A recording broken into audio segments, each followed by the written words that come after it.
إن الحمد لله نحمده ونستعينه ونستغفره ونتوب إليه ونعوذ به من شرور أنفسنا وسيئات أعمالنا. من يهده الله فلا مضل له ومن يضلل فلا هادي له. أشهد أن لا إله إلا الله وحده لا شريك له وأشهد أن محمدًا عبده ورسوله صلى الله عليه وعلى آله وأصحابه وسلم تسليما كثيرا. أما بعد، أيها المسلمون, kuna tabia baadhi ya watu mitandaoni kwamba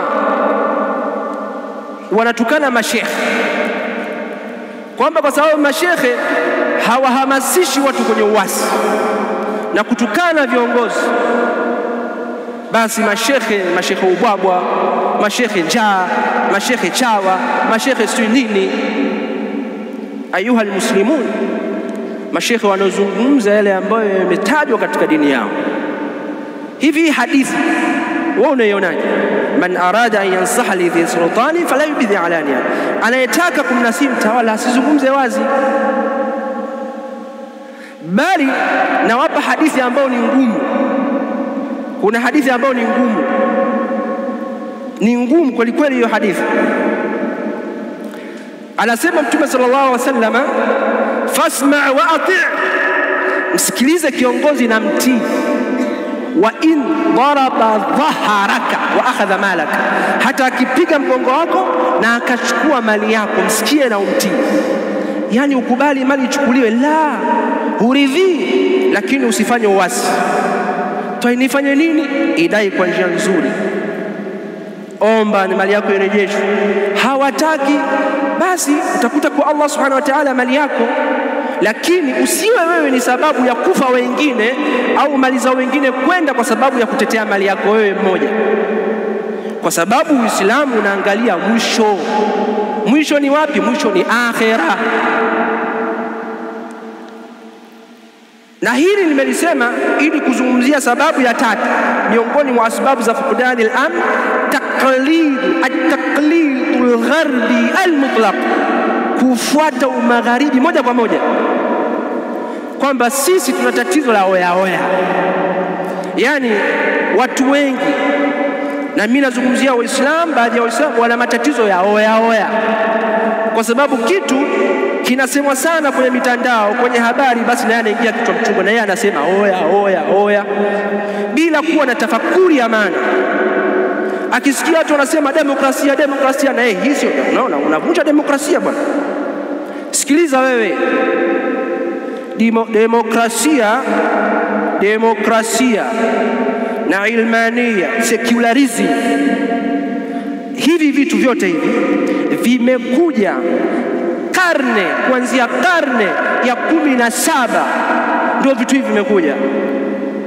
Kabla ya hapo nchi zingine zilikuwa zinaongozwa na Unaswara, zingine Warumi, zingine za Kiislamu. Alhamdulillah, na mpaka leo ziko baadhi ya nchi zinaongozwa Kiislamu, na ziko baadhi ya nchi zinaongozwa Kinaswara pia, na ziko baadhi ya nchi zinaongozwa Kiyahudi, lakini nyingi ya nchi zinaongozwa kwa hizo ilmania. Ilmania ni secularism, secular state, nchi ambayo ina usecular. Secular ni nini? Secular state, usecular una maana mbili. Maana ya kwanza, faslu dini ani daula, ni dini ni kutenganisha dini na nchi, dini na dola. Na haya sio makusudia wa secular wenyewe walioanzisha, ambao wameanzisha karne ya 17 kuendelea. Maana ya pili, faslu dini anil haya, ni kutenganisha dini na uhai wa mtu, yani maisha ya mtu, kwa maana mtu aishi bila dini kabisa. Na hapo mtindo huu wa secular ndio ambao umeingiza ndani yake demokrasi na vitu vinginevyo. Na ndio maana nguzo kubwa za demokrasi ni tatu: al-hurriya wanasema, wal-ikha wanasema, al-ikha, al-hurriya wal-ikha wa madha, la tatu nikumbuka tutalisema. Al-hurriya ndio mahali ushahid. Al-hurriya, uhuru, maana yake wewe ni huru kuabudu unachokitaka, uko huru kula unachokitaka, uko huru kusema unachokitaka, kutukana unayemtaka, maadamu uko ndani ya mfumo wa demokrasia. bali demokrasi maana yake hata yale ya haram katika dini yetu wamehalalisha. Lakini kwa sababu sisi tuna dini yetu ya haki ni Uislamu, lakini wako watu na dini zao zingine wanazoziita dini Uyahudi, Unasara, kule kuna mambo yanapingana na demokrasi. Sasa serikali zikasema sasa demokrasi nzuri au hiyo secularism nzuri ni ile ambayo watu watatekeleza dini zao na wao watafanya mambo yao. Sisi katika Uislamu mfumo unatakana huo wa Uislamu kamili, lakini kidogo afadhali. Sasa basi kwa wewe mtu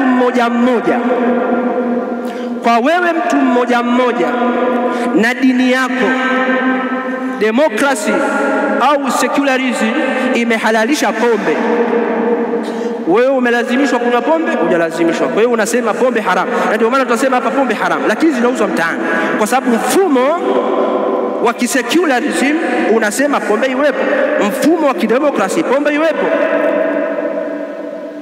Kuna madanguro, mfumo unasema madanguro yawepo.